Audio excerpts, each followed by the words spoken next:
Pada sesi kali ini kita masuk ke pertemuan kelima untuk sesi kedua. Di sini kita akan membahas mengenai eksplorasi hubungan antar peubah. Eksplorasi hubungan antar peubah dapat digambarkan melalui scatter plot.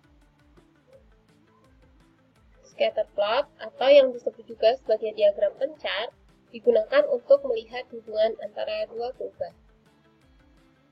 Sebagai contoh, scatter plot di samping menunjukkan diagram pencar untuk dua peubah yang memiliki hubungan nonlinear di antara keduanya.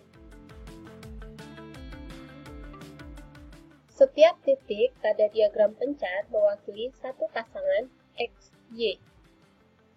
Karena diagram pencar bukan garis lurus, hubungan antara X dan Y adalah nonlinear.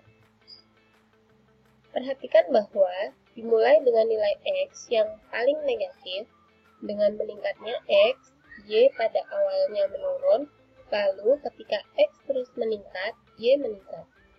Nah, di sini kalau kita lihat, membentuk hubungan yang polanya kuadratik.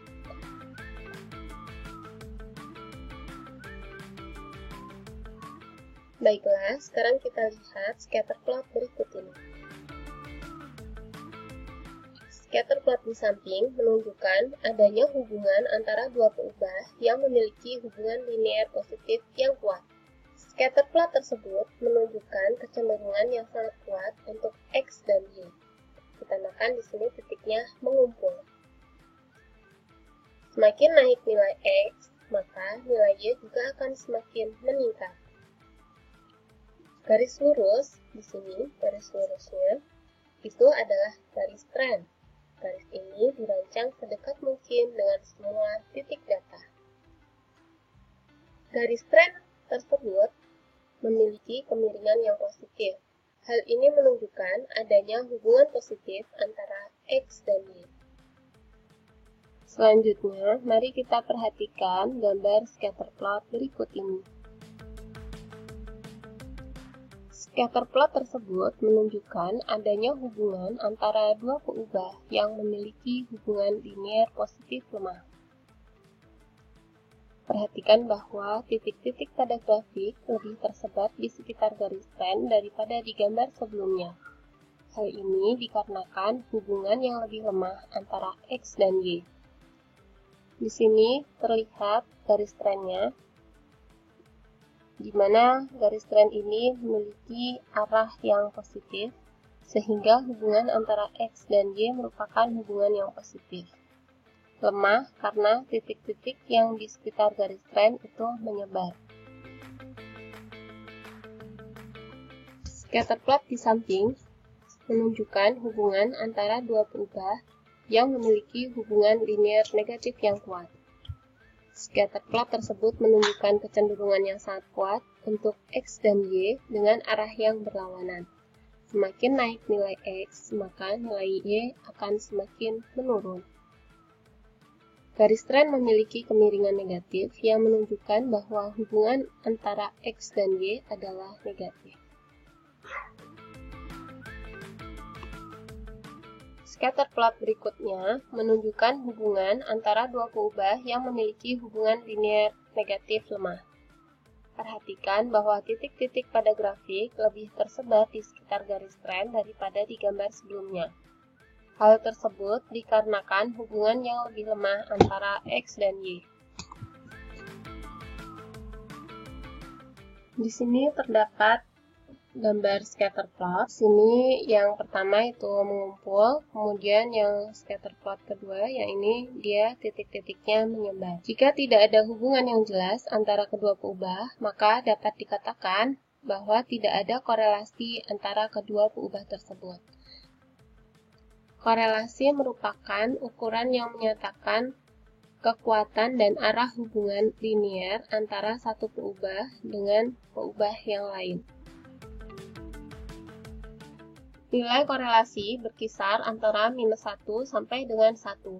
Tanda negatif mencerminkan adanya hubungan linear negatif antara satu peubah dengan peubah yang lain.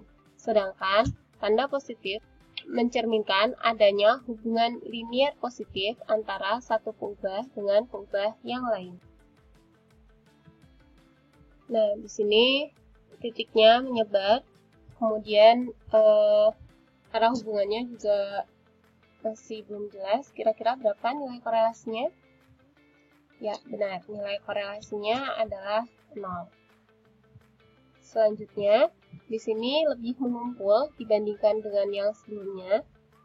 Di sini terlihat arah hubungannya negatif, terus dia menyebar, sehingga negatif lemah. Kira-kira berapa nilai korelasinya? Ya, Anda benar sekali. Nilai korelasinya adalah minus 0,3. Selanjutnya, kita memiliki scatter plot seperti berikut ini. Di sini terlihat hubungannya itu positif. Kemudian dia menyebar, berapa nilainya? Nah, di sini nilai korelasinya adalah 0,5. Di sini titik-titiknya mengumpul, kemudian bentuk arah yang negatif. Nilai korelasinya adalah minus 0,7. Selanjutnya di sini arahnya positif, tapi dia mengumpul. Nah, di sini nilai korelasinya adalah 0,9. Nah, di sini titik-titiknya sangat mengumpul dibandingkan dengan yang lain-lainnya. Kemudian arah hubungannya ini negatif. Nilai korelasinya adalah nilai korelasinya adalah minus 0,99. Di sini merupakan scatter plot antara jumlah tweet dan jumlah pengguna internet per negara bagian yang tercantum dalam sensus Conatel 2015 di Venezuela. Berdasarkan scatter plot ini, terlihat bahwa hubungannya adalah positif dan cenderung mengumpul titik-titiknya, sehingga merupakan positif kuat. Selanjutnya, di sini ada hubungan antara Facebook dan penjualan. Nah, di sini bisa kita lihat hubungannya positif, akan tetapi titik-titiknya agak sedikit menyebar, sehingga di sini memiliki hubungan positif yang lemah. Contoh selanjutnya adalah ada anggapan yang terbentuk bahwa dunia dibagi menjadi dua kelompok, yaitu dunia barat yang terdiri atas Eropa Barat dan Amerika Utara. Dunia barat ini dicirikan oleh angka harapan hidup yang panjang dan keluarga yang kecil. Selain itu, ada juga dunia berkembang yang terdiri atas Afrika, Asia, dan Amerika Latin.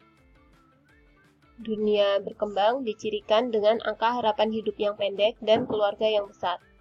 Perhatikan scatter plot antara angka harapan hidup versus tingkat kesuburan tahun 1962. Nah, ini untuk tingkat kesuburan atau jumlah rata-rata anak per wanita. Kemudian di sini adalah angka harapan hidupnya. Terlihat bahwa angka harapan hidup negara-negara maju, yaitu Eropa dan Amerika, lebih tinggi dibandingkan negara-negara berkembang. Terlihat juga bahwa ada beberapa titik negara berkembang di Asia dan Oseania juga memiliki angka harapan hidup yang tinggi. Namun, sebagian besar negara berkembang memiliki angka harapan hidup yang rendah. Selanjutnya, perhatikan scatter plot antara angka harapan hidup versus tingkat kesuburan tahun 1962 dan tahun 2012. Ini negara-negaranya, ada Afrika, Amerika, Asia, Eropa, dan Oseania. Ini untuk tahunnya, di sini 1962, di sini 2012. Terlihat bahwa terjadi peningkatan angka harapan hidup baik di negara maju maupun di negara berkembang pada tahun 2012. Di wilayah Amerika, Asia, Eropa, dan Oseania terlihat bahwa selain angka harapan hidup meningkat, namun juga rata-rata anak per wanita menurun pada tahun 2012. Secara umum, scatter plot di samping menunjukkan hubungan dua peubah antara angka harapan hidup versus tingkat kesuburan pada tahun 2012 di beberapa wilayah memiliki hubungan linear negatif lemah kecuali wilayah Eropa. Arahnya negatif, negatif, negatif, negatif. Selanjutnya, Berikut merupakan scatter plot antara rata-rata income per hari dalam dolar versus angka kematian bayi. Berikut merupakan grupnya, ada Asia Timur, Amerika Latin, dan sebagainya. Dari scatter plot di samping ada hubungan linear positif yang kuat antar kedua kubah. Selain itu, dapat dilihat juga ada keragaman yang cukup tinggi antar grup atau antar wilayah. Negara-negara dari kawasan yang sama bisa sangat berbeda, dan negara-negara dengan pendapatan yang sama dapat memiliki tingkat kelangsungan hidup yang berbeda. Misalnya, meskipun rata-rata Afrika sub-Sahara memiliki tingkat kesehatan dan ekonomi yang lebih buruk, terdapat keragaman yang cukup tinggi di dalam kelompok tersebut. Di sini, Mauritius dan Botswana lebih baik daripada Angola dan Sierra Leone. Selain itu, Mauritius juga sebanding dengan negara-negara barat. Data berikut disediakan sebagai latihan. Dalam sebuah studi tentang memory recall times, serangkaian kata-kata stimulus ditampilkan ke subjek di layar komputer. Untuk setiap kata, subjek diinstruksikan untuk mengingat memori yang menyenangkan atau tidak menyenangkan yang terkait dengan kata itu. Berhasil mengingat memori ditunjukkan oleh subjek menekan tombol pada keyboard komputer. Gunakan box plot di bawah ini untuk membandingkan sebaran memory recall times kedua jenis memori, yaitu pleasant dan unpleasant. Berikut box plotnya. Demikian untuk sesi kedua ini, terima kasih.